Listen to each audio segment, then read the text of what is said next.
Hello everyone, welcome to Dividisha. I'm going to introduce a wonderful personality. A classic example of wisdom and compassion, Mr. Alwyn Reginald Lona, one of the pioneers in green building initiatives in India, is also the former executive vice president of ITC Hotels, one of India's best known companies. A proud alumni of prominent Institute of India, NITK Surathkal, then KREC, he later attended a course at IIM Ahmedabad where he polished his skills in project management. In his career, spanning almost 43 long years with ITC, he is known for having delivered state of the art and world class hotels, with each of them receiving highest recognition for its green initiatives by the Green Building Councils of both India and USA. The then Secretary of State USA, Mrs. Hillary Clinton, when she visited ITC Green Center Gurugram in July 2009, was impressed with the green initiatives taken there and called it as a remarkable building and a monument in its own right. She further said, ITC Green Center is a monument to the future. This building was built by ITC's project team led by Mr. Noronha.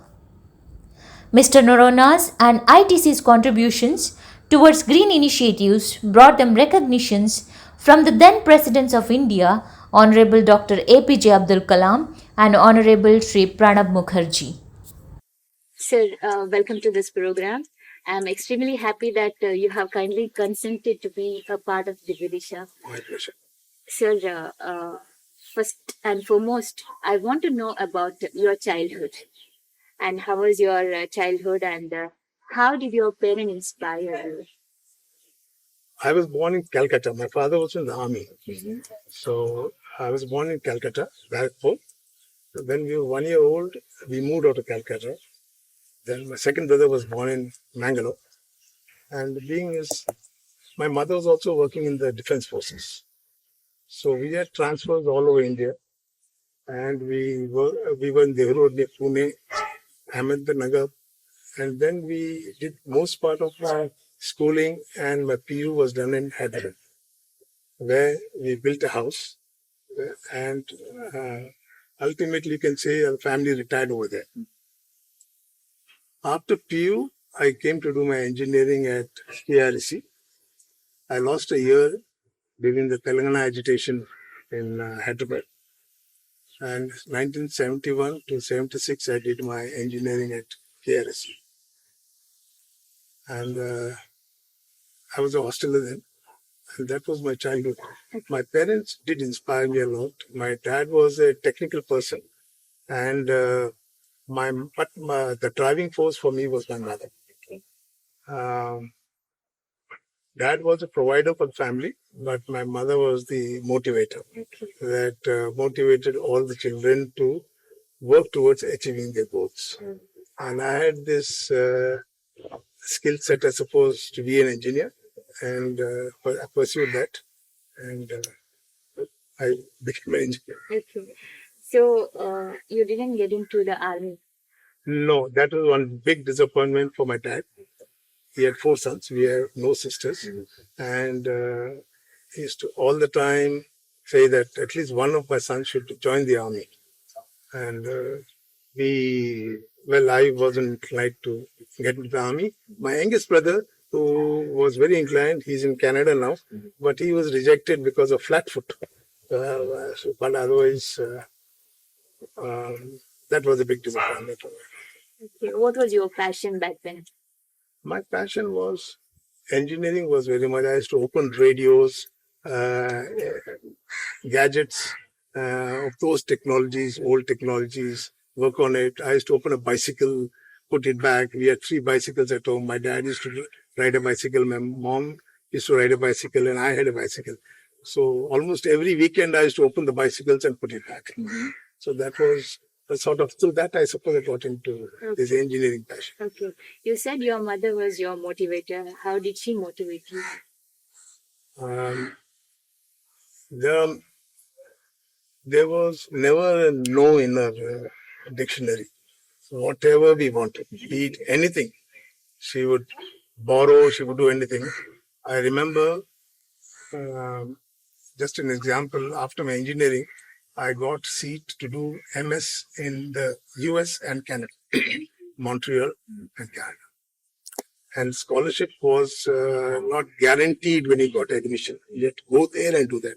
So which you had to get a sort of a commitment that you are, in case the scholarship doesn't work out, you got to be prepared to have that amount of funds. And there's no question of a 4-figure balance in the bank those days. But she still didn't say no. She said, that's my job to find funds for you. And so to that extent, she was always supportive. But I didn't opt for my MS over there for very different reasons, which I'll probably explain later. Okay. So, KREC back then was a dream of every science student. So, but you were fortunate enough to get into KREC. Like, how did you excel in that field? I started off as a very average student, more into sports and you can say the so-called masti of that age. I was, studies was not my priority, number one. It was having a good life. When I'm saying good life, I don't drink, I don't smoke. I haven't had a puff in my life, or I haven't had a touch of drink in my life. Not only then, even till now. Okay. So my definition of fun is not that. My definition of fun is to enjoy life. Seriousness of studies crept in when I was in the third year. It was a 5-year course at that point of time. Yeah. Third year, there was something that, a switch that got clicked on, and there was a bit of introspection, and I told myself, listen, I better change my priorities and get into studies. Okay. And it happened. Everything happened. Okay. Which stream you had taken? I took electrical. Okay. Electrical. I passed up in the 4th rank in the university. Mysore University, if I'm not mistaken, then had 8 engineering colleges. So at that point of time, so I came up to the 4th rank. KREC is one of the prominent institutes of India. Yeah. Like other than that, which other institutes were affiliated to the I think KSC, Manipal, Hassan, JC and NI in Mysore, and Mandya. So and totally 8 colleges. Okay. Totally 8. So later you went on to do MS? No, when I finished, I passed out. There are many of my classmates, when they were in the final year, they started applying for US. Yeah. And many of them got it. I also applied. I got in McGill University, Montreal. Okay. This was 1976. Okay. And I got in MS. Unfortunately, when I applied for passport, I got all countries except Rhodesia and Canada. Oh. Very surprisingly, because there were some racial problems in Montreal, Canada those days. Then I was wanting to pursue going there. If not there in the US. So I got a job in ITC. Oh, immediately after Yes, the engineering. moment I completed my job, I got a job in ITC. And my mother was the main person. She was transferred to Delhi those days.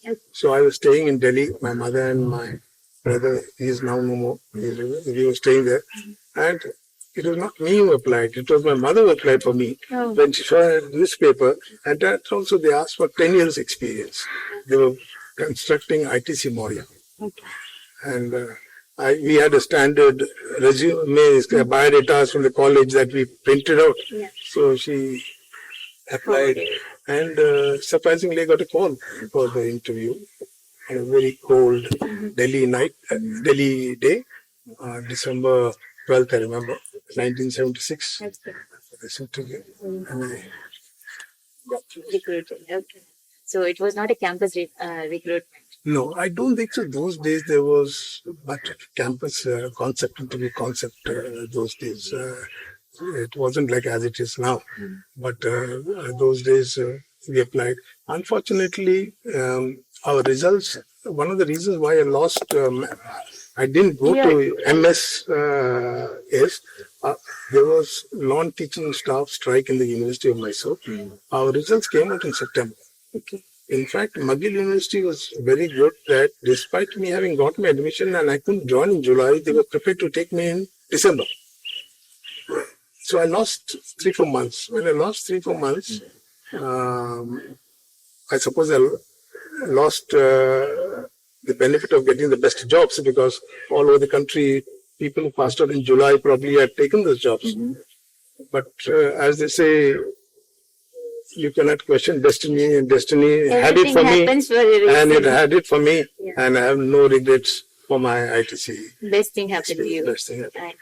Yeah, ITC, as you said, it is a group of companies. So it is the largest paperboard manufacturer. It is the largest FMCG manufacturer, and it is the largest agricultural with the agricultural business, and also it is into hospitality, and also it is the biggest technology service provider. So, which division you were working for? I started and I ended also with the hotels division, but there's nothing that. I was there for helping out other divisions as and when required. That was it. But my career was mostly focused in the hotels. I started in 1976 as a trainee engineer. In fact, the interview call was not for a trainee engineer. It was for a 10 years experience, I said. And I wasn't used to the Delhi winters. And it was very cold. And ITC Moria, they were digging over there. And it's a long queue. And by the time our turn came, the interviewer asked me as to how come you applied when it was asked for 10 years. I said, just trying my luck if I get it. And although at that point in time I told them I was not very keen in working for projects, I was more keen in working as a designer because I could use my creativity over there than working in a project. So they also probably thought this project is for 2 years, so he's ready to work for 2 years. So let us keep him over here and see what it is. And I got into it. And my initial salary at that point in time was 500 rupees as a trainee engineer. But 500 rupees was not a small amount then. Back then, 1976. And that was the thing. And it started. That's thing started. Okay. Meanwhile, you also did a project management course in IIM Ahmedabad. That is much later. Much later. Sometime I think it was in 2007 again. I did this. By which time I had already executed many projects. So it was a very interesting exercise. And at IIM, they have a lot of case studies and they complicate matters in the case study and then you have to dissect it and find solutions for it. It was very interesting from that perspective. And then professors and directors from the institute came and gave in their perspective because they have the experience of feedback from various places and those things helped a lot in polishing my already existing project management skills. Okay. You did it as a full-time course? Or? No. From the institute, when they have this 15-day course or something like that, I don't know the exact number of days, and they go to it. But that is... Studying was till morning 4 o'clock, 4:30, and 6:30 was breakfast. Okay. At that same point of time, my son was studying in the full MBA course at IIM Lucknow. Okay. So we were competing with each other. Oh, amazing. Okay. He was in IIM Lucknow. Oh. He's a graduate from MIT here, and then he got into IIM. Okay. As I said, Sir, ITC is a group of companies. Can you just give us a glimpse of ITC? Earlier it was a tobacco company. See, ITC earlier had many names like Imperial Tobacco Company, Indian Tobacco Company, with our principal shareholder, BAT, British American Tobacco Company in UK, having shares, etc. Somewhere way back, some decades ago, they decided to, because we were no more a tobacco company, we are diversified into, as you said, printing, packaging, paperboards, hospitality, and also leaf tobacco division. So they just removed and made ITC. So I is no more an acronym. Okay. ITC is no more an acronym. ITC Limited. And they diversified well, and they're doing pretty well too. And hospitality, we started off in 1975 with a small hotel in Chennai, Chola. It became Chola Sheraton then, where the hotel was not planned and designed by us. It was, the structure was already existing, so obviously there was a lot of liabilities, and we were handicapped with those liabilities, and we tried to improvise upon that. And then 1976 we came up with another hotel in Agra. It was ITC Mughal. And then 1977 we had a soft opening of ITC Moria where I joined. That's where and with that, every year some big projects started. Till I retired in 2019, I retired. I think so. We were all the time opening luxury hotels and good hotels. Okay. So, which other designations you have been working? Which other? Sorry? Designations in the hospitality sector. I retired as an executive vice president. Yeah. I was promoted. I was a vice president in 1996 and executive vice president in 2006. Okay. There's nothing else to go further then, and I retired. I was to retire at the age of 60. Okay. So this means I was to retire in 2013. But I suppose interesting projects being on the annual, the management didn't want me to leave, and they kept on extending me on complete service till I was 66. So I retired in 2019. Longest ever. 43 years. 43 years is a very long time. Yeah. A long time. Yeah.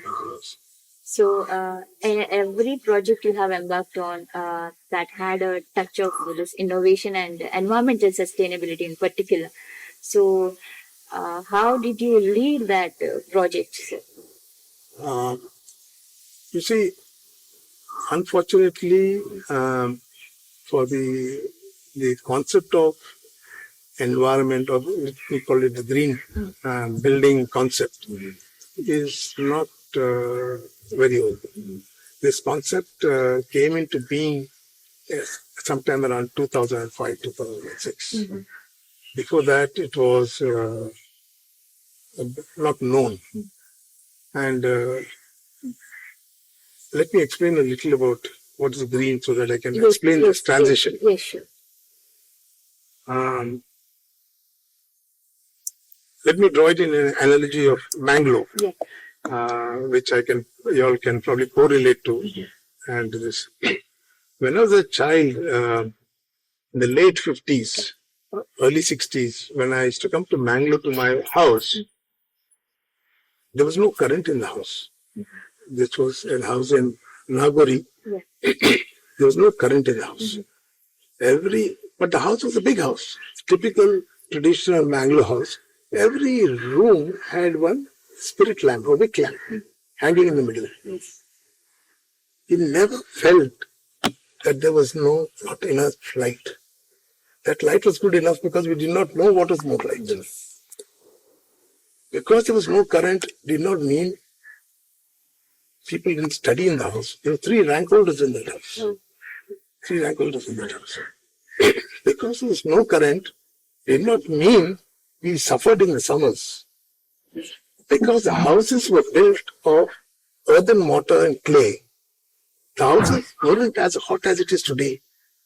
With that ventilation, we were fine wearing our shorts or lungis and banyans or no banyans and walking around.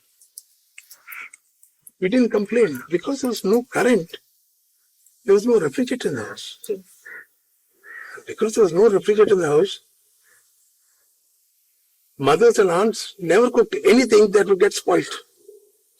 Because there was no refrigerator, they would not cook anything that has to be stored for long. No. So, congee that we used to was a very lip-smacking meal for us. That and pickle was a good meal. We never complained. fish curry always got tastier the next day. As a result, the mother used to cook congee, even extra congee, they would pour water and keep it next day, boil it and give it. Yes. So there's no wastage. Yes. Pickle, seasonable vegetables used to get pickled. I'm narrating all this because this has a correlation to what, Yes. so that you all can relate with the greening concept. Yes. Well, so during the season, they would pickle it in pickle jars and keep it. Throughout the year, we could get the pickle out and the congee. Nobody would complain that I haven't got chicken or I haven't got this or that. We did not know what is the meaning of chicken. Chicken was homegrown chicken that was cooked. Not we never used to buy chicken. Yes. Because there was no electricity, there was no water pump. Yes. There was a well in the house. All of us had to draw water from the well. That was our exercise. And when we drew water, we had only one bathroom in the house with a big copper pot. Yes. We had to take that, also we say, I don't know what you call in the local thing, the copper pot, and we pour water into that thing. Because if I had to have bath, I wouldn't waste water, because if I had to waste water, I had to draw more water. Yes. So the check and balance was there. So I used to have bath with that thing. Nobody would waste water. And wherever the water go from the tree, it would go to the coconut trees. The drain would go to the coconut trees. As we draw water, the mother used to sit down to wash her clothes next to the well. So water is going there. There was no polluting items except for preparing, heating this water for the bathroom or for cooking, which was on earthen pots. But we would cut trees, 12 branches, dried coconut trees and twigs, etc. Yes. That was used. That was the only polluting thing that was there. Yes. Food would never, if there are 4 persons now, food would be there for 8 persons, because nothing that is cooked is waste. Can be eaten the next day, tastier. Yes. That's why you walk into any Mangalorean house, uninvited, there will always be food available over there. Sufficient food over there. And when there was a wedding in the family, it was a wedding in the community. Neighbors used to come together, join and do things. Yes. Now, these things are not green. What else is green? I'm not blaming electricity was found. I'm not blaming electricity. But with electricity came a lot of laziness. Now they have devised water pump. They've got an overhead tank. Now press a switch, the pump is working, the overhead tank is full and overflowing. Nobody cares and water is working. Yes.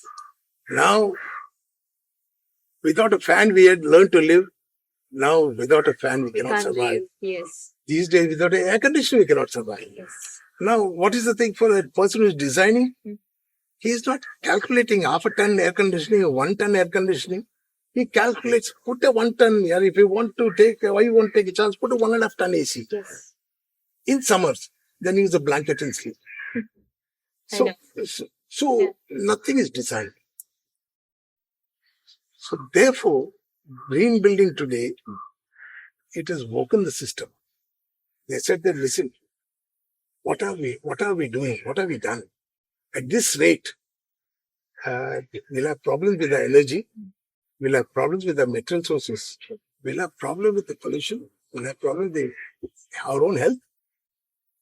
So why can't we start moving the clock back? Now, moving the clock back does not mean switching off electricity. Moving the clock back means designing your product well. Now, if you don't design a product, now what happens? Even these days, the moment anybody has little money, they start building a house without planning how to build the house.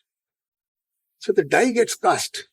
When the die gets cast, there's very little correction, mid-course corrections you can do. So the damage continues. And they believe, what is it if it's more heat? We'll put another air conditioner. Yeah. What is it if at all there's less water? We'll put additional water tank. We'll put additional. So everything, they believe money can buy everything. Yes. But money cannot buy. Yeah, they don't know. Money cannot buy these kind of things that I've said. Yes. So green building tells us how to get back before you start. And I'll narrate to you my own experience at ITC when we embarked into this green building concept for the first time. But today, they believe that these things are not important. It is for next generation. Okay, that's for next generation. Will happen next year. Why am I bothered about next generation? Yeah. Which is a very wrong and sad part of our life. Yes. I think so. The responsible person therefore need to get the act right. They need to get into doing things right. Any building that's got to be done. First, in a green building, let me explain to you. ITC went for LEED rating, LEED. LEED. This is started off with USA, the United States Green Building Council. Okay. Now, It's an abbreviation. LEED is abbreviation, I'll come to it. But this concept was started with, by United States. United States Green Building Council, USGBC. Then it's come to India through IGBC, Indian Green Building Council. There's a reason for it. The LEED stands for Leadership in Energy and Environment Design. Okay. Now, basically, this tells you how to reduce your carbon footprint, how to address the climate change, how to address the health, human health, how to address water resources, how to reduce it, conserve it, how to recycle materials, how to ensure that you don't use toxic materials, and also address biodiversity. So you address all these things into the design on the drawing board stage. Because once the die is cast, you cannot. There's only that much you can do. Yeah. It's not that you cannot do, because there's green building concepts for existing buildings also. The reason they have existing buildings is they don't want to give up. They want you to do whatever little you can do. You have some handicap. Despite the handicap, what is the best you can do? So they don't discourage you, they won't encourage you. So they have incentives for even converting existing buildings into LEED rated building. It's always LEED rated. In LEED also there are levels. The lowest level is known as certified rating. For that they have, I think it is 40 points to 49 points scoring system. Above LEED comes silver.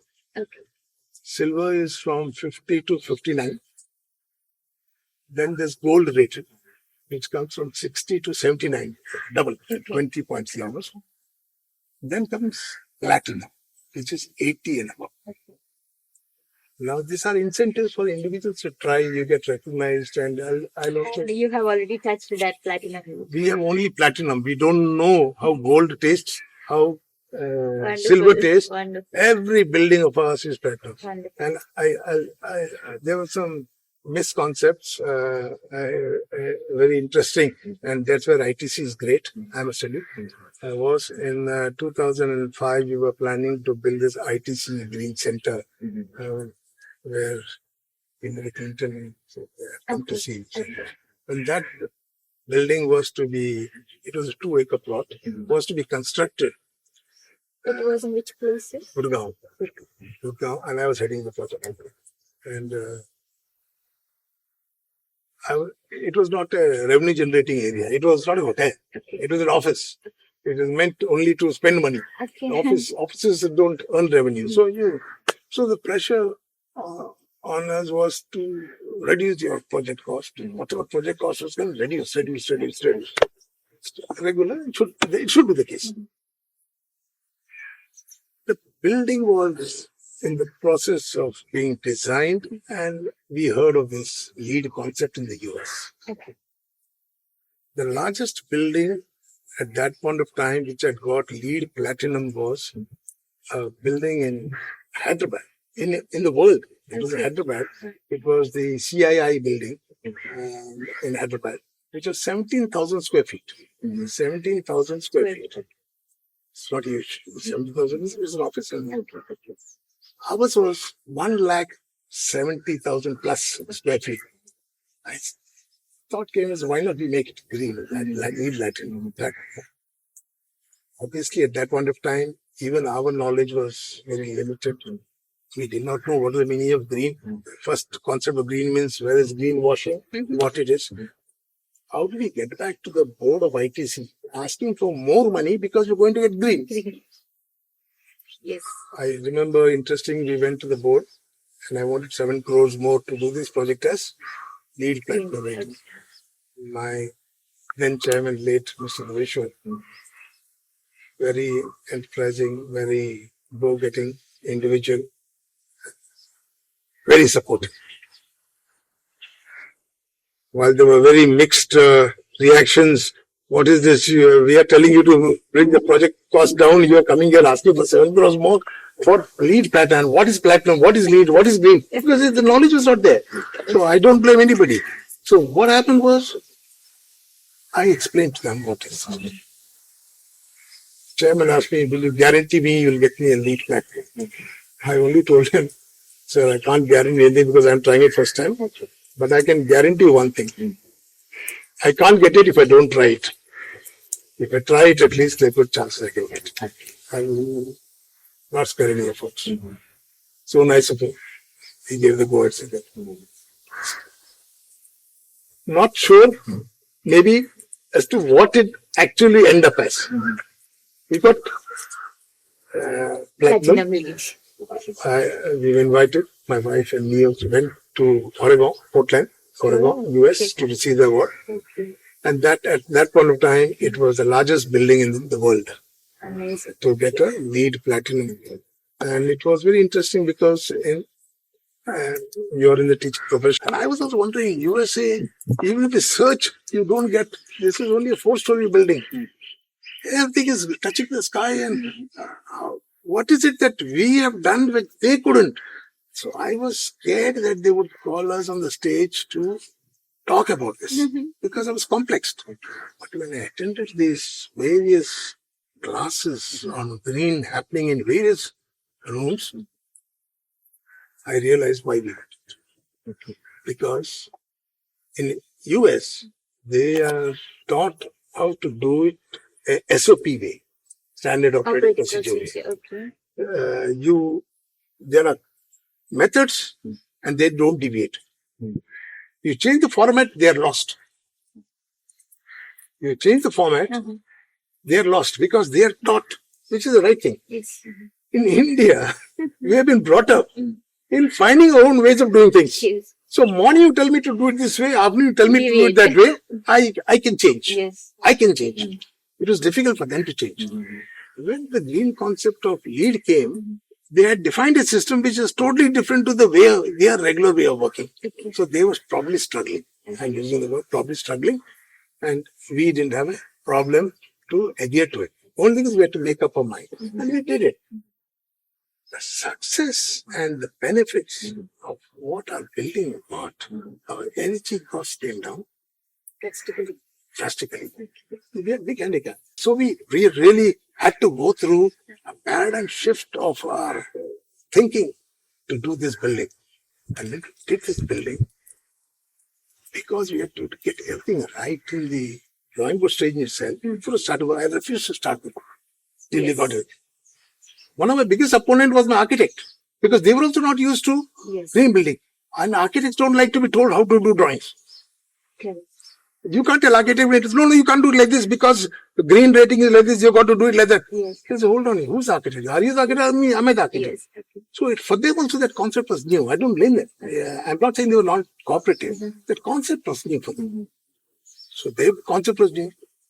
My own colleagues in the office, let us plan office what you want. Let us plan what you want in the office. Let us plan where you're going to sit. Why are you wanting me to decide all that right now when the building is going to be ready 2 years from now? No, because my air conditioning will be designed accordingly.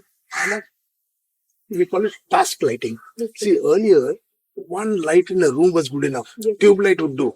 But now the concept is we have mood lighting, task lighting. You're writing somewhere. The occasional lights has to be designed. Otherwise, tomorrow you'll say light is not adequate. You'll increase the light. Then the concept of green goes for a 6. So they all had to be formatted. They had to decide 2 years before. Okay, this is okay. This is my brief. Every room, everything. So we had to do all that done. Benefit. See, we all say when inside, the biggest health issue is quality of indoor air. Now, wherever you're working or wherever you're, you say, let's go outside for a walk, for a breath of fresh air. Let's go for a stroll after. And why? Because the inside air quality is infested by so many things. Why? What happens? There are a lot of toxic and bacteria-filled items that you use. What are those? Carpet, Even the under sofa the carpet, cushions. cushions, Yes. carpet Carpets, underlays. yeah. The glue that is used in the veneer, glue that is used in the veneer, they all grow fungus and bacteria. What does air conditioning do? It recirculates the air. Yeah. So the bacteria is picked up from one room, thrown to another room. Same air is going around and you're breathing that air, and you get headache, and you know what happens. So in air conditioning, what we do, we also pump in certain amount of fresh air because oxygen is getting utilized, so you need a little more oxygen. So you always pump in oxygen. Like in a car, you will find there's one button with a U sign which circulates. Yes. One button that from only the shows outside. from outside. Yes. That is known as fresh air. You want some fresh air oxygen coming in. Then also got to be careful because the air is coming in from your bonnet. So which is all heat and smoke. You've got to be careful with that. That's not part of green. Yes. So now for us, we get the outside air in fresher. Yes. The air conditioning designs how much air you need to bring in. But that outside air is in Delhi, where I work, it's more polluted. To get the polluted air instead of making it worse. Yeah. So in green building, they treat this quality of air. The way they treat it, with the kind of filters they use, the quantity of fresh air that comes in. So the indoor air quality there becomes better. People now in the ITC Green Center, they don't say, let's go out for a walk. They walk inside the building. It's quality of air is good. So the quality of air is very fresh. The productivity improves. Your headaches less. They say that even staff absenteeism reduces because it doesn't cause ill health, etc. That is there. So therefore, in green building specifies to you what kind of carpet to use. They should not have those latex below the carpet. Most of the carpets that you get, you have this latex below the. So they don't. They have certain type of. They also tell you what kind of wood to use. You get a rating for localized within 500 kilometers. You have to. If you get material, you get extra points. People in New York were complaining because they are on the coast. So half of the diameter is circle is gone. It's in the sea. So they're restricted to only the other half. Yes. So that is the thing. So localized. Then also using only those wood that can be the tree that can grow again in 10 years time. Okay, So such qualities. Okay. Yeah, so Quality it's of the guiding you. Okay. Thanks. See, again, our Indian mindset, earlier we used to have only take wood in the house. You go in your house, take wood, take wood, take wood, take wood. Those were the days when the grandfather bought the furniture and the great-grandchild used to use that furniture. It used to pass out from generation to generation. Yes. These days, furniture, people are changing every 3 years, like your cars, like your everything. Yes. People are changing TV, everything, they change after 3 years. So why should you spend money on something that is not going to be with you for more than 3 years? Long lasting, yeah. So therefore you go and buy the wood. So take wood would be so heavy that lifting the chair is difficult. So now the local wood material comes that lasts for 3 years, 5 years. Yeah. Somewhere from that area you can use that. So those are identified. Recycled carpets. We use carpets that are recycled and made again. So they are identified. You can't make out. You can't make out. Earlier days we used to have all those hand tufted carpets. Now you have floor tiles, carpet tiles, proper use, and you can do that because with IT technology you have all wires passing below. You need this tile carpets also. Even paints have a lot of the negatives for indoor air quality. So they identify which are the paints certified. So now in 2006 there were no vendors. No vendors making those carpets, no vendors making those paints, no vendors making the various things. So now, when you had one or two examples, people started seeing the benefits. They started manufacturing, they started building, opting out.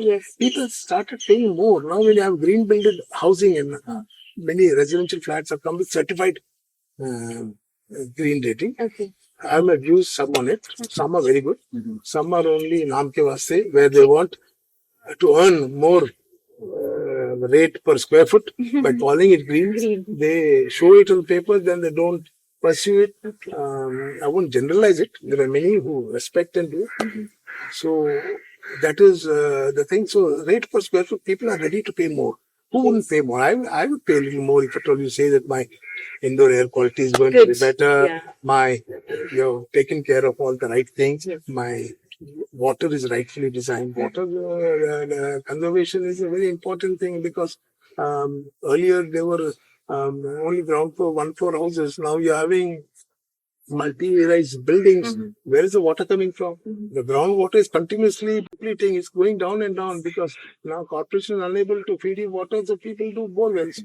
So therefore, we have something known as zero discharge. Okay. Zero discharge is something that I would recommend to all my friends. Zero discharge means no matter how much it rains, not a drop of water should run off from inside the compound to outside. Not a drop of water. So what happens when it rains? The top layer gets saturated with water. It's like sponge. Yes. If it's already full of water, it won't absorb more water. Yeah. So, but the lower part is dry. That can absorb the water. Yeah.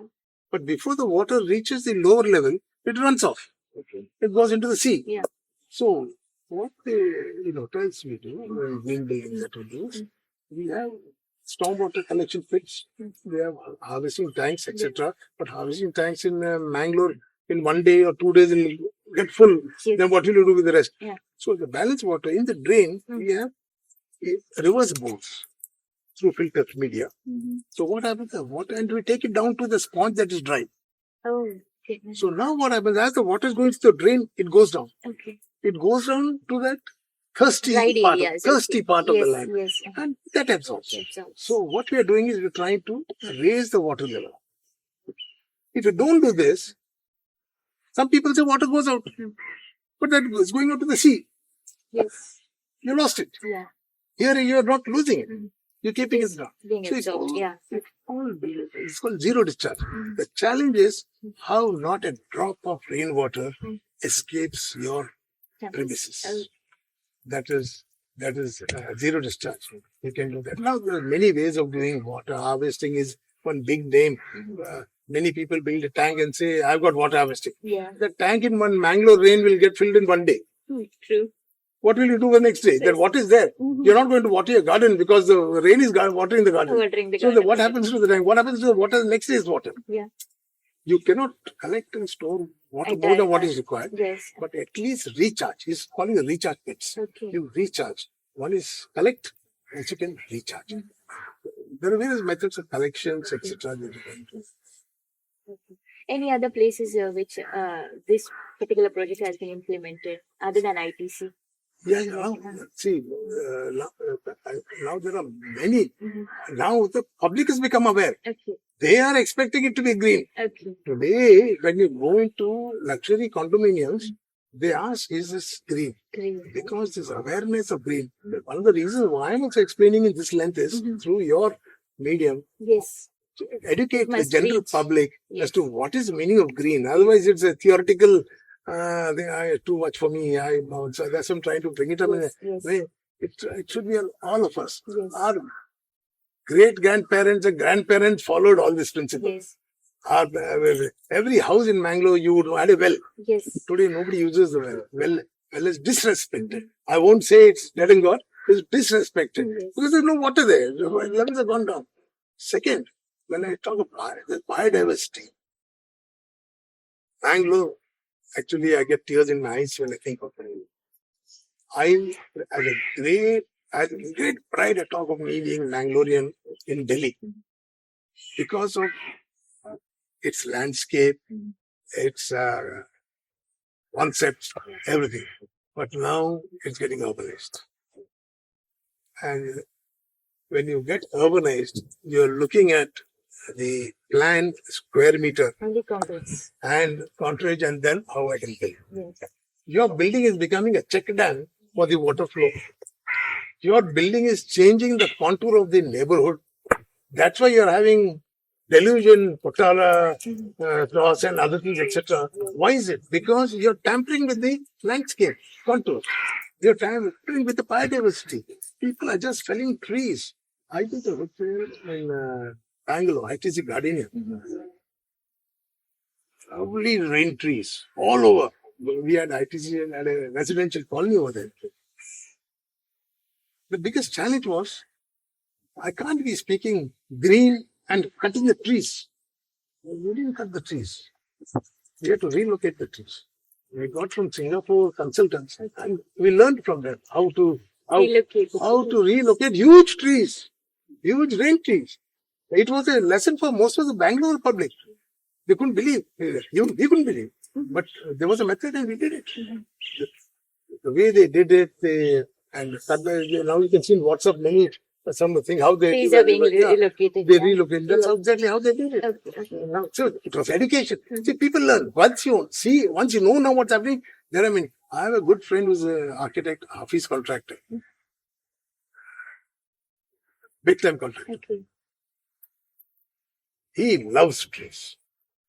And he loves one thing. Under no condition, he will Not cut the trees. he'll try to Somehow- design the building around the Yeah. tree.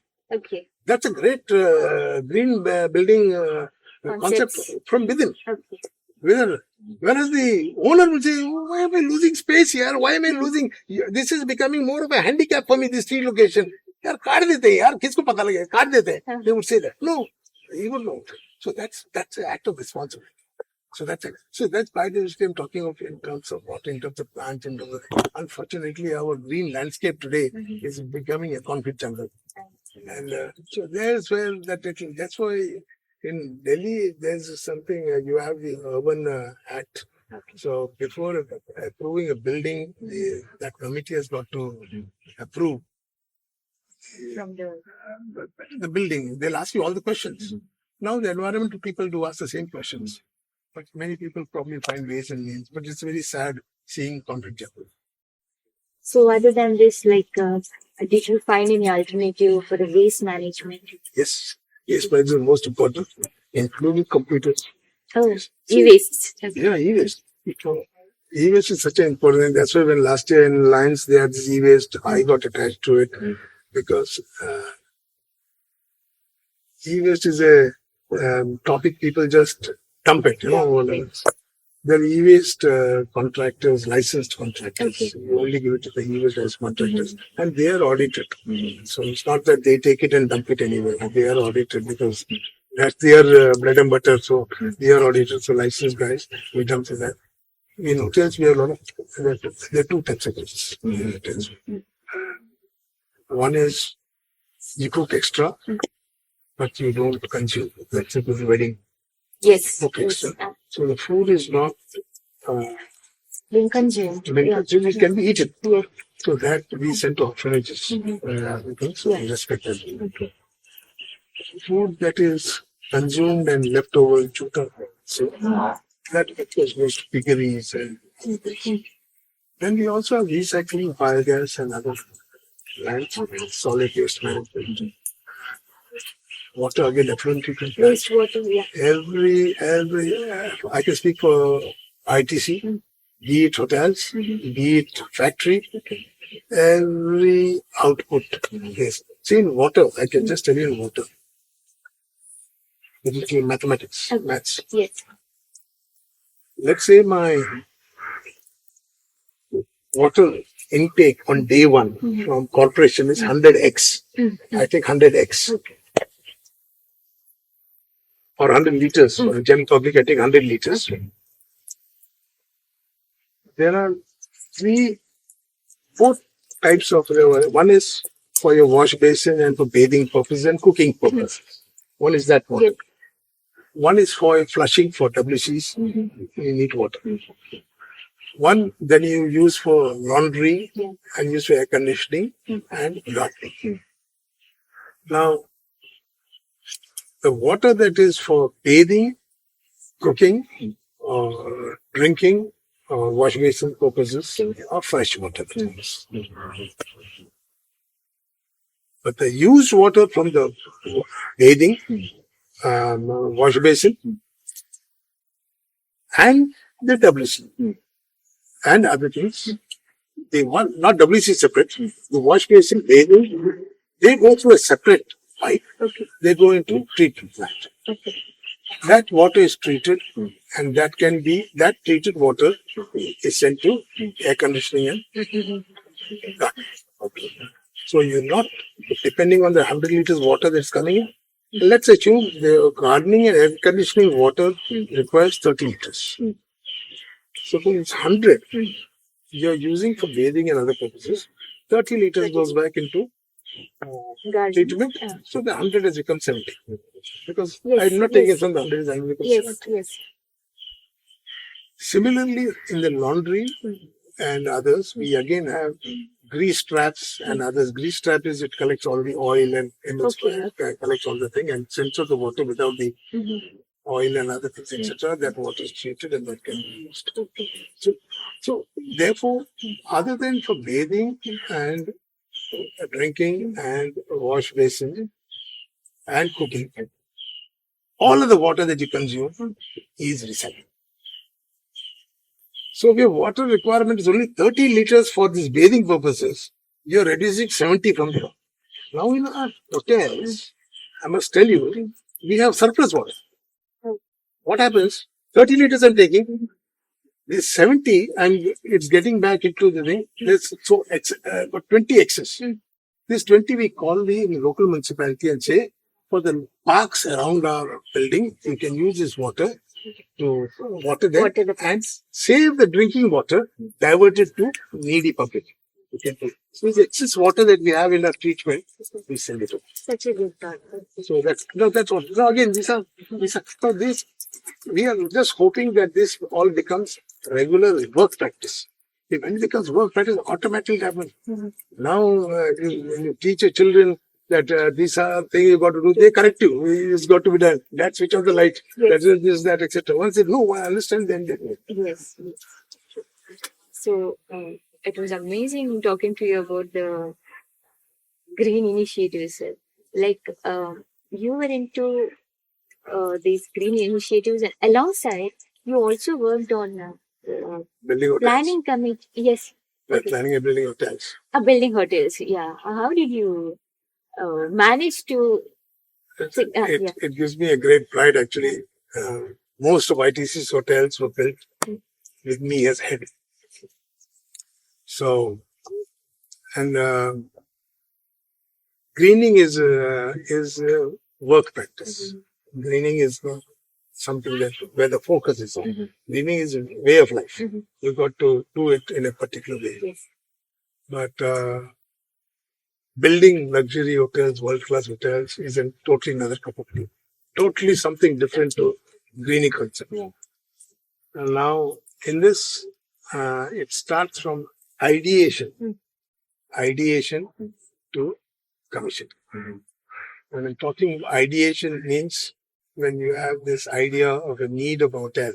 Now that thought process doesn't necessarily come from me alone. It comes from the operators. Yes. It comes from the everybody in the organization, management, that we need a hotel in this city. That is the starting point. We need a hotel in this city. Okay. After that, the business management gets into act. So we need a hotel. What kind of hotel? Okay. So we identify the type of hotel. Then the right questions have got to be asked. If the right questions are not asked, we don't get the right answers. Yes. My job was asking the right questions. Okay. So I would go even to the chef has asked. Okay. Yeah. So I would say, well, how big a hotel? Who are your clientele? Because you can build a 200 square feet room hotel also. You can build a 500 square feet room hotel also. We have 700 square feet, 750 square feet room hotel also. So depending on the type of clientele, we don't have 200 square feet hotels in our luxury hotels. As minimum 320, 350 square feet to 750 square feet. So we then, depending on the clientele and the need, we identify what type of rooms, how many rooms, how many suites. If it is a wedding hotel or it is a business hotel, or is it a resort hotel, Is it a golf resort hotel? Okay. So based on this, it starts influencing Calculate the and design. plan. Okay. The design. Okay. Then we say, who's going to design this? So we get a brief, macro brief, macro brief in place. And you see, this macro brief is very important. Imagine I'm an architect and you wanting to build a house. And you come to me and say, Mr. Architect, I want to build a house. So I will ask you, what kind of house you want? I want a 3-bedroom house, 1 puja room, 1 kitchen, 1 living, 1 dining. Yes, we only know that. I'll ask another person, what is it? I also want a 3-bedroom, 1 puja room, 1 living room, and a kitchen. Now, how is my house that I designed for you going to be different from what I'm going to design for them? Okay. I have to know what is in your mind as to how you define a house. Yes. How you define a house will be very different to the other person. Yes. Your own sister would define a We'll house have a very different differently. idea. Yes. So, it is therefore my job then to ask my hotel team, Yes. our own internal team, and drop on their minds to seek that answer of definition.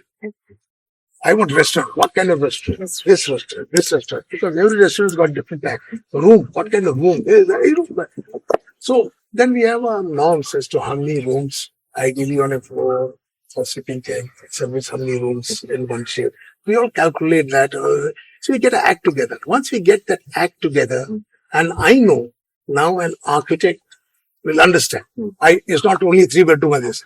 Because, small example, when we're building our own house in Delhi, and even this house here, me when I asked them to define a house, they said, Dad, what are you joking at? As you build hotels, you're asking me to do that? I said, no. You're going to stay here. I want to know what's in your mind. Okay. And my wife came up with the most fantastic answer. Okay. She says, I don't want anything bigger than what I can handle. My dear, I don't want anything bigger than what I can handle. Okay. Remember, we are going to grow old and children are going to be moving out. I don't want to end up having to do housekeeping of areas which I cannot handle. Yes. What a wonderful thing. Good. Being from Delhi is the bigger the better. In Delhi, the concept is yes, all villas. you bungalows, don't build to satisfy yourself, you build to satisfy your neighbors. neighbors. So, with that concept, you get your brief wrong. You get your brief totally wrong. How to get a brief right? I said, listen, 1-ton AC should be good enough for us. In the bedroom, what I want to do more, you see this bedroom, I must be big. Children's bedroom I made big. Our bedroom, because most time we are going to stay here. Yeah. What are we going to do in the bedroom? Writing is going to be outside, sitting is going to be outside. You're going to sleep here over here. Yes. So don't make the room big now where you need extra lights, you need extra. So get on the wife. So this is how I found out her definition. She wanted a kitchen this time, they wanted that time. But children are views. So you get the brief right. Yes. Then I know I can go to the architect. Once in the hotels we have that brief right. Then we identify who are the architects who can do justice. Worldwide, we do competition. So we go to 3 or 5 architects and tell them, this is a brief. We'll give you $25,000 or $50,000, whatever it is. Present. And they present. Then we pick up the best. And then you work around it. It's not that what they presented is ultimately done.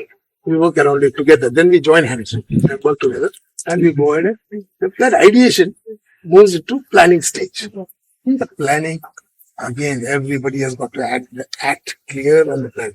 You need to spend more time on planning than on execution. People do the reverse.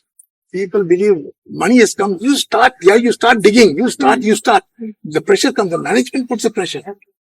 Or the die gets cast wrong. Whereas you get your planning right, things automatically start moving on right. So you need to get your planning right. Once the planning is done, everybody, it has got to be. Unfortunately, in India, again, it is a very disorganized sector. It's not an organized sector. In India, you've got to tell a driver when you sit in a car. In US, you've got to tell point A, I'm going to point B. You don't have to bother about how he's driving. Sit down, he'll take you to point B. Yes. Okay. In India, don't cut, hey, red light, stop. Why are you cutting the lane? Hold on. Hey, drive slow. Yes. We keep on have to tell the Direct person him. his job. Yes. No, tell the person his job. Yes. Yes. He believes he can take you. What's your problem? I'll take you to where you want to go. Leave the rest to me. Mm-hmm. Because there's nothing as standard or statute or laws. An electrician over here is a person who works without electrical certificate. There's no certification. A driver drives without a driving license. A mason, They don't have a license. see, 40 years back, if you were a helper, 10 years you are a helper doing Jai to Guru and learning from him. Yeah. And you used to treat your mason or carpenter as your guru. And that carpenter was not aspiring to become a supervisor or contractor. He would retire as a carpenter, but as a perfect mason. Then you didn't have to tell them how to do the job, right? They were perfect. Today, a helper is helper for 3 months, wants to become a mason. 3 months later, he wants to become a supervisor. 4 months later, he wants to become a contractor. So you can imagine what is the quality. That's how disorganized our construction industries. I'm generalizing here. You can say 60% of what I'm saying is true. 40% there are good guys. I won't say 100% nice. And so you have, but you get to work out of this shortcut method. Because in India, this concept of jugaad. You know jugaad, right? Yes. Jugaad means make do. You leave it to me, sir. I'll I'll do it. You leave it to me. You don't get manage. involved. Yeah. I'll manage. Outside, they can sue you. Outside, it can become a legal case. Legal case. Because outside, if the electrical system fails, electrical contractor can be sued. In India, nothing happens. So therefore, from that perspective, your execution and other things, etc., is also a big challenge. Your planning may be right, but to get the work out of these people, to ensure that they are following norms, not shortcuts. If I give a drawing of this stool and tell 4 contractors to quote, the rates will be 4 different quotes. Because the understanding of what I want to do is only a picturesque figure of this. Abroad, they'll tell you how to join this fellow to this. They'll give you all the details how to join this. So then quotes will be the same. Quotes will be the same. Because the understanding is the same. Here, the understanding of what you want is different. They are understanding only, oh, you want it to look like this? Leave it to me. One fellow will use teak wood, one fellow will use jungle wood, one fellow will use this wood. One fellow may use Asian paint, one fellow may use some other color. So after it's completed, ye kya ban gaya? What is this? This is not what I had in mind. Okay. This is not what I had. The contractor says, but sir, where did you tell me exactly what you had in mind? You only gave me this photograph. Look, it looks the same.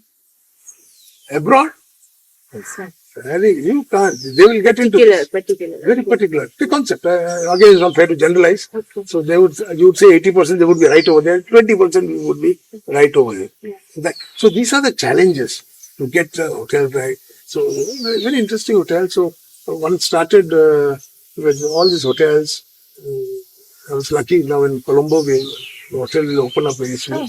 ITC Colombo. Okay. Under your guidance? Yeah. I started feel very nice. By the time I retired, the structure was complete.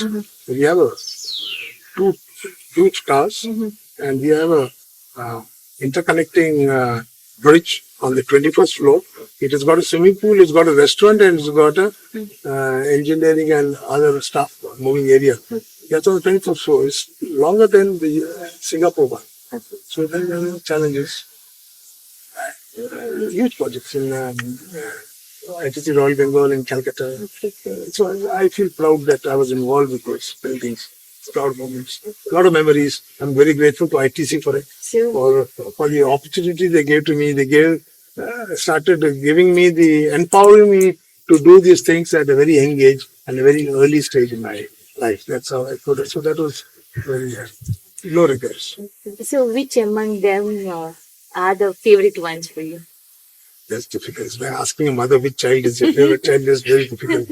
Many people have asked me this question. It's very difficult. Each is very different, and each was built because you believed it was the best. Okay. It was very good. The challenges are very different. Some buildings are going up in the sky. Some buildings are lateral buildings, challenging buildings. The one building in Chennai which was done was ITC Grand Chola. Jayalalitha was the chief minister at that point of time. And this hotel facade is full of stone granites. Okay. And granite craftsmen, masons, because there was no demand, Mahabalipuram and other things were very good granite. They were changing their trade and professions. They were becoming auto rickshaw drivers and other things, etc. Okay. So when we went over there, that's ITC for you. We went and woke that sentiments up in those craftsmen. They had tears in their eyes. They came and did this entire stone facade, like actual stone carvings. The facade is totally done, which was well appreciated by the system. Going to open anytime soon now. Unfortunately, because of the unrest in Sri Lanka, the entire project went to went through a problem because workers had to be brought in from India, etc. But it is a wonderful project. That is something that would be very nice. The Bengal project is ITC Royal Bengal, huge challenging project. So that's a very high-rise building. That's a lovely building. That's challenge. Golf resort in ITC. That's a lovely hotel. Every hotel, ITC luxury hotels are in its own way. They all employed some of the world's best architects, That's best what teams. I wanted to ask. Were those handpicked by you, or No, those of course- intricate details Of of? course, all the basic work was done by me, but then I would present it to the management because in the end, this is a corporate, it's not a family business. Management group, they come, They will, yes. take a call, and but the spade work, finding out who's the right guy, who fixed the thing well, Yes. and etc. Because the decision at the end of the day it's not, who's architect is also very important, but what is the building, Yes. and then you're going to do. That decision of approving it is only done after the architect presents. The architect presents at the building, you're not happy with it, you're not going to go through with that design. Yes. So we had ITC Kohinoor in Hyderabad. See, ITC hotels are rooted in the region. That's where the names will find ITC Maurya. That's in Delhi. Maurya dynasty. ITC Mughal. ITC Chola. ITC Gardenia. Gardenia is garden, city of gardens as well as gardenia flower. Yeah. That's where ITC Royal Bengal. ITC Grand Chola in Chola. So ITC Kohinoor, the Hyderabad diamond. So you have all this. And so every place you have. Windsor Manor, ITC Windsor Manor at Bangalore, the Raj.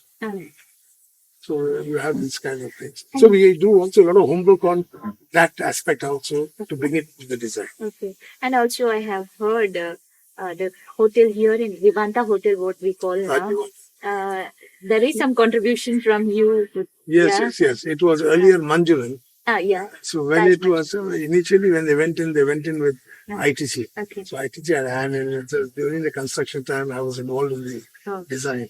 Those were the early days of me being in projects. Okay. So, but again, there the structure was already started. The die was cast.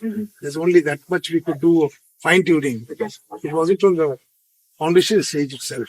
But I used to liaise with both Mr. Abdullah Kuni and Mohammed Kuni. So alongside, you have also worked on the planning committee of Commonwealth Games. Not planning committee. Actually, what happened was Commonwealth Games Village.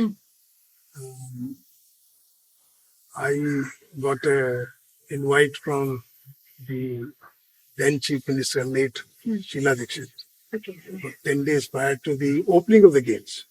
The Games Village, I think she approached me through must have got in touch with my chairman, management, and identified me for help. So I went over there to help them set up that games village, which was a shambles actually. It was, and the Indian in me came out and said, "This is going to be very bad for the nation." 10 days left, and the Commonwealth Games going to start, and they were all negativity all around in the television, everywhere, very bad. And even she was not involved. She was not involved. She also was involved, probably invited by the government to get involved. and those 10 days were one of the toughest 10 days of my life. I got my team involved. I had to interact with the international players, the bureaucrats, and everybody, and had to prove to them that this place is livable. It's not this. Sadly, our own many people were not putting their right foot forward over there. So I had to get all those things sorted out in that short time. And I must say I was very touched. Mrs. Dixit wrote me a very personal note thanking me for the role that I played. And acknowledged me subsequently in a Konkani function. That was about 2 or 3 months later. That was in Delhi? Delhi. Okay. She recognized me, not only in the, recognized me means not in sight, but came and held me and so loudly recognized me in the front of my wife, my daughter, and the Konkani community. That is, the Catholic Konkanis, the Konkanas, and Goans, everybody recognized the role that I played. That was very sweet. Amazing. So that was the toughest decision you had to... Not a decision. There, I knew that there was, you couldn't change the date, right? People were saying. Actually, many of the, because of the negative publicity that was happening on the television, none of the visiting players wanted to stay there. Yeah. They were all wanting to stay in 5-star hotels. So where are we going to stay? People seeing snakes are moving around, water seepage is happening. It is next to the Yamuna River. So everything was magnified and all that. And there were issues. I'm not saying there were no issues. There were issues. Everybody got worked. Everybody worked, and it happened. It happened. And there were no complaints. It went well. Okay, then can you tell me any one toughest job you have done or toughest situation you had to handle? Can you share on that? See, I must tell you, every project is very demanding. Every project is very demanding. And the ITC Grand Chula had to be opened for the wedding of Kothari family. Kothari, Mrs. Kothari's Mukesh Ambani's sister. So you can imagine if that wedding is organized, and it was on the same day as my daughter's wedding. Okay. January 18th, 19th, Okay. 2013. The hotel was nowhere near ready. And here we are talking of a wedding of such a high-level family, high-profile family, with invitees coming from all over the world. All over. And I still remember 1 week before, Mr. Kothari, actually Mr. and Mrs. Kothari's earlier, their wedding happened in Chola many years ago when I was there. Okay. So I was telling it to him, I don't think the wedding happened there, but the guests stayed in the hotel there. But here, all the guests were staying, and 1 week before, when he was in a meeting, he was taking, ye ho jayega, this thing ready, from a client purpose. And he knew I was the head, and I was to look after the completion. So I told him, sir, looks like I'll be attending your daughter's wedding, not mine. How nice. But he didn't. That's when he realized my daughter was also getting married. Married on the same day. I don't know whether he was happy or he was worried, now more worried. was whether I would desert this site and go back to Delhi. Yeah. And I was there till about 2 or 3 days before my daughter's wedding. I was attending to. So, That was a different kind of a pressure because I would have to answer my own family, and my family was very supportive. The entire thing. Right from the very beginning to be now. My wife always said, I am his second wife. ITC is his first wife. wife. His first family comes ITC, second is us, and she supported. That's why when I retired, I decided no more work. Now be a be a husband, be a father, be a grandfather. Grandfather. So all throughout your career, you have been a hero. No. You have been a hero. I am not being. It is a struggle. Everybody is a hero in their own ways. My team, I can never forget. Nobody can be anything without their team. I was always lucky to get first is ITC platform that they given me, the encouragement, the support, because the empowerment. I didn't have anybody overlooking my shoulders whether I'm doing the job right or not. So that's a tremendous honor and respect. They never questioned my decision and leadership. They supported me. I'm sure there were mistakes made, others made, but if you only get worried of mistakes, you'll never make the good things. So when you look at the larger picture, I think so. Then I have tremendous respect for and even relationship with all my co-stakeholders outside ITC also, whether they're architects or whether they're contractors, consultants, a lot of respect. We still are in great touch. We know each other's capability and skill sets. So that is always there. And end of the day, I suppose, I think, and thankfully, I am what I am because of ITC also.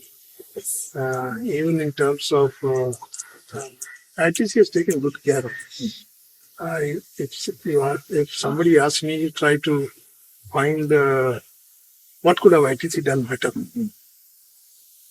I will not find an answer. I think so. It is even lucky that given the ESOPs also, so that takes good care of us post-retirement. I'm one of the fortunate ones who get pension also. So from that perspective, so I've had some. I used to go for campus interviews to IITs and other things with ITC. I wanted to ask you, like, what qualities do you believe that are important for a leadership role? See, it's very difficult to assess at the time of interviews whether individual. We get some hints. Personally, when we go to IITs and other things for interviews, there's no point of interviewing them for their engineering knowledge. There's no point asking them sine thetas and cos thetas when they are an IIT graduate. Yes. Same time, they're young boys of this. At that age, they're extremely nervous. Since I'm a dad and I have children, when I was interviewing them, my children were much elder to them. So I know what my children went through at that age, what I also went through at that age. There's so much of nervousness and other things. Will I get this? I want this. Will I get it? And he's competing with the other IITs. It's not that he's competing with the other engineering colleges, competing with other IITs. And there's peer pressure, there's competitiveness, etc. And so they are very anxious for other things. And most of them come from a lower middle class family. Others, IIT students are not coming from the rich families. They come from those. So I suppose there's more of other pressures on them.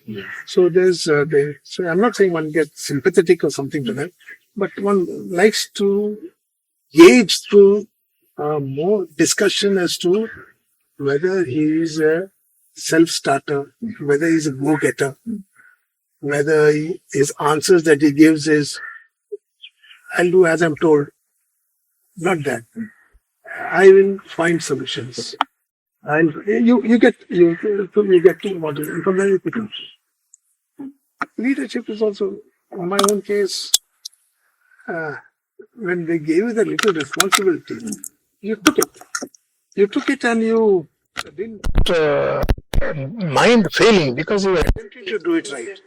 As long as you are attempting to do it right, you're applying your mind. It's not that you're casual, wanting to do it right, but you're casual in mind. You're doing all these things right, then you know that he can be taught.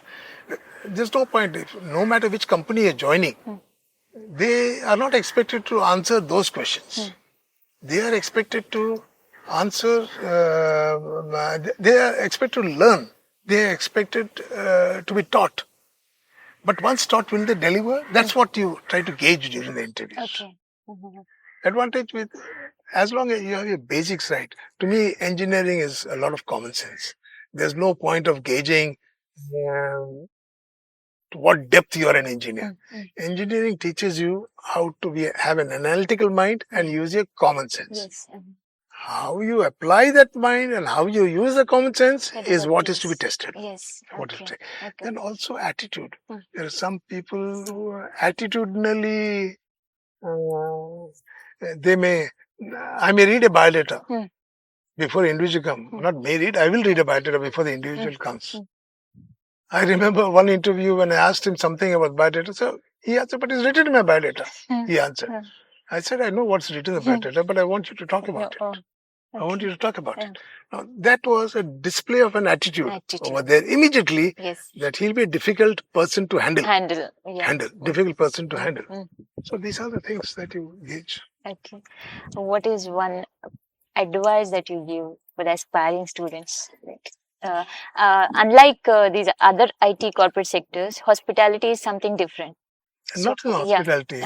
From my side, advice will not necessarily come for hospitality because if you're saying hospitality is very service oriented. In hospitality, as I told you, like my mother, hospitality shouldn't have a no for an answer. In hospitality, you gauge the need of a person. You gauge the need of a person. I'll give you a nice example of hospitality as to this one example. Came from a lady CEO. A lady CEO. In ITC, we have single lady travelers. There's a very different, they're given a different set of rooms where the only lady travelers serviced, housekeeping or room service, everything done by lady staff, unless it is some technical thing that you're but done under lady supervision. We have that. So here, this is an ITC Moria. We have something known as butler service. Certain levels of rooms, certain levels of guests are identified that they have to be like butler, like in the Cadbury butler and all that. They're always there. You need anything, he's a one-stop shop. You just have to contact the individual. No matter what, is an airline ticket to wanting a cup of tea, or you want another bottle of water, or you want laundry done, one-stop shop. Banquet, some meetings, some photocopy done, whatever it is. Here was this lady CEO who called him, and these butlers stay in the hotel. The places, their bunkers are there for them in the night. Now, I called the butler at about 1 o'clock or something in the night. Do you have this medicine? So the butler checked up and said, ma'am, we don't have this medicine. Oh, it's okay, then I'll test tomorrow. 1 hour later, the butler calls up the guests. Ma'am, I've got the medicine for you. Can I get it? But you said you didn't have it. Yes, sir, ma'am. I just went to Connaught Place and brought it for you. He went all the way there and, ma'am, I checked what the medicine. Nobody asked for a medicine at 1 o'clock in the night if it was not seriously needed. The butler took that as his call. He was not expected to. He would have been fully right and within his right to say, ma'am, this is a prescribed medicine or We don't have this medicine. We keep only generic medicines here. We don't have this. And you can't blame the hotel of the individual.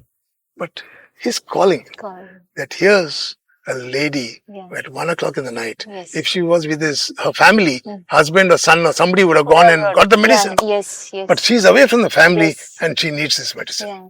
He went, changed into his normal clothes. He had a two-wheeler, drove the two-wheeler to that particular medical shop which is open 24/7, got it and gave it to her. She wrote a letter to our chairman. He's saying, I wish I have staff like this. I wish I have staff like this. So nice. Because I cannot define service in a better way than what this individual has done. Amazing. So these things also are trained also, as well as it's a calling. Okay. So it's done. Now that is service done. But in career, if you got to this. As I said, you don't have to wait to be told. You got to be a self-starter. You'll have to have the right attitude. Yes. You should not be a fault finder. Yeah. Because there are many whom I've seen, boss is telling me this, all the time telling me this, cribbing, telling me wrong, this, that, etc. One is boss is telling you. Second is, you need to identify what is the end objective that job required. Yeah. Forget the methodology. Yes. He has told you, you don't agree. You may not agree with the method. But the reason he's told you is he wants a particular job done. You have another way of it, getting it done. Get that done. Yes. Than saying that you get into those. So that's why you should be go-getter. And at the end of the day, ask what is the end objective? Why am I doing this? Why am I doing that? Objective is required. I need to go and do it. I keep telling people the example that two masons, one mason chipping a stone. I was asked what you're doing. I'm chipping a stone. Other was I'm building a church or building a cathedral, whatever. That is the end objective. Ultimately, no. Yeah. Unfortunately, in my hotel industry, I ask, are you a hotel architect or are you, if you're a hotel architect, don't look at it only from your perspective. Look at it, end of the day, it has to serve the purpose of the good hotel. Yes. Contractor also. I'm electrical chap.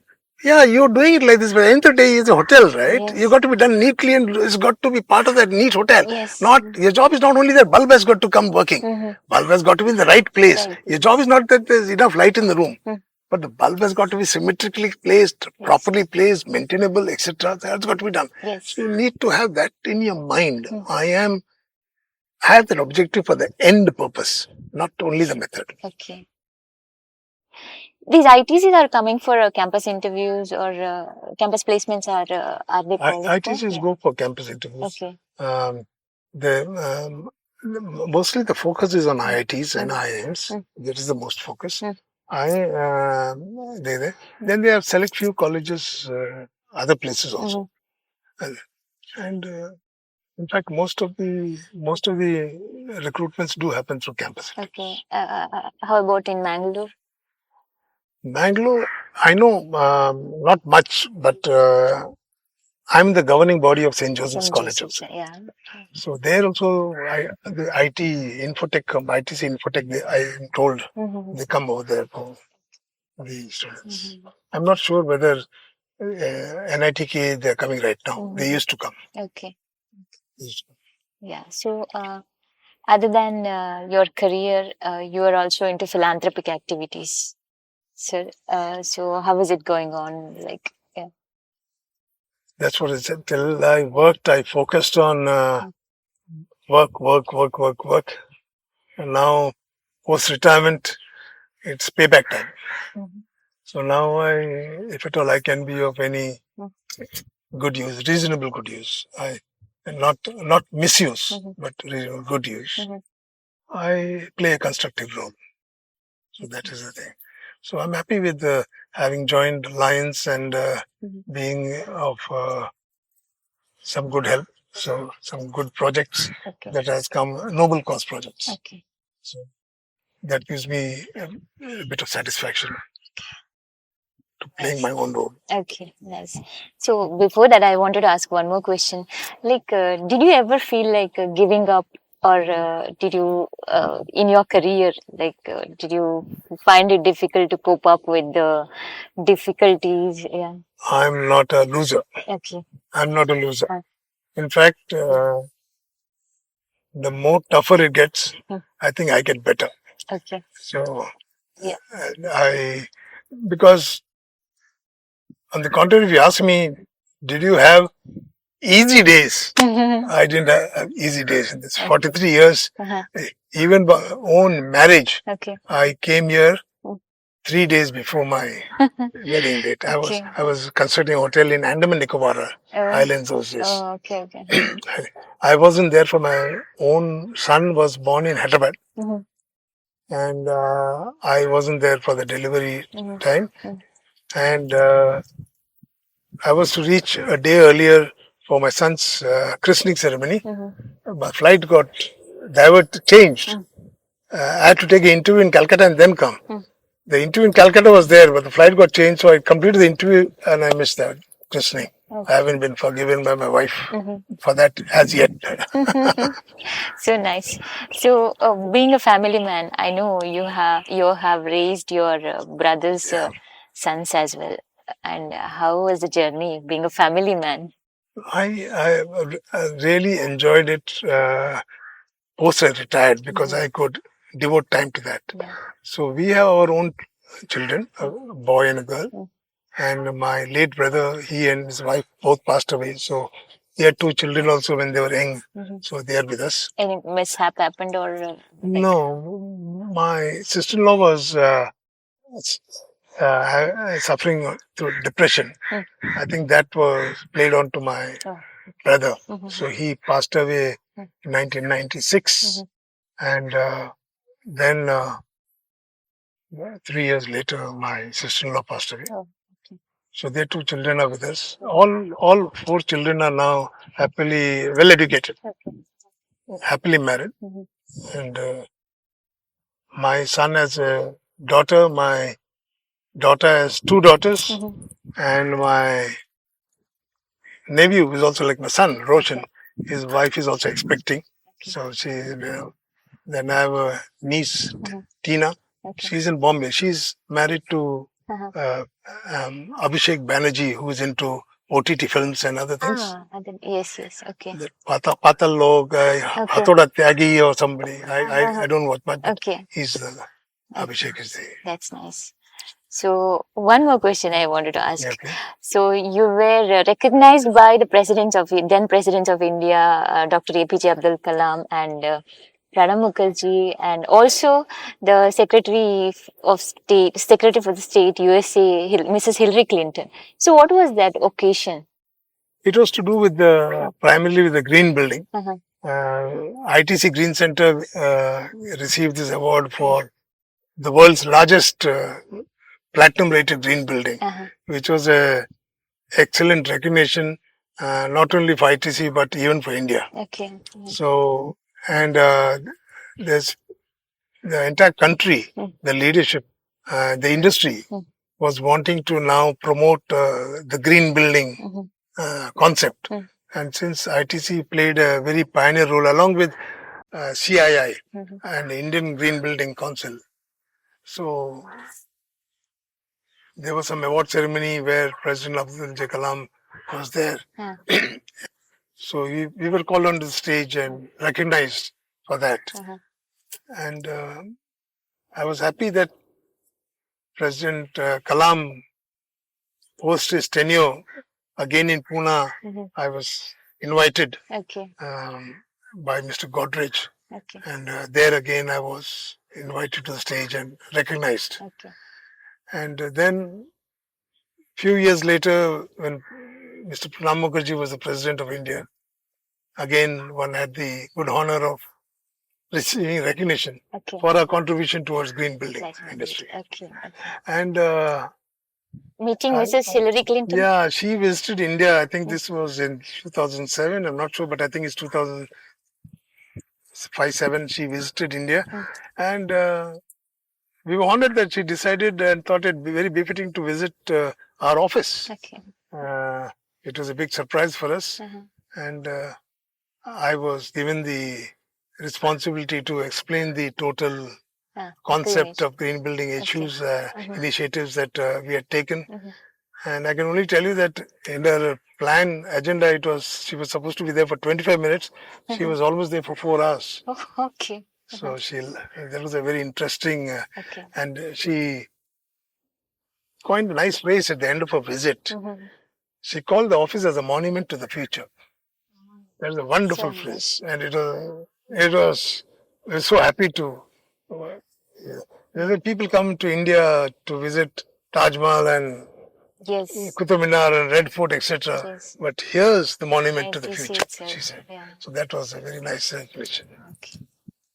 So wonderful, sir. It was really great talking to you. Thank you. Thank you My so pleasure. much. And Out of your busy schedule for making no, time for us. I'm a very free man right now. I have all the time with me, but it was very pleasure Thank you. interacting with you. Thank you. Thank you so My much, pleasure. sir. My Thank you. pleasure. Thanks a lot.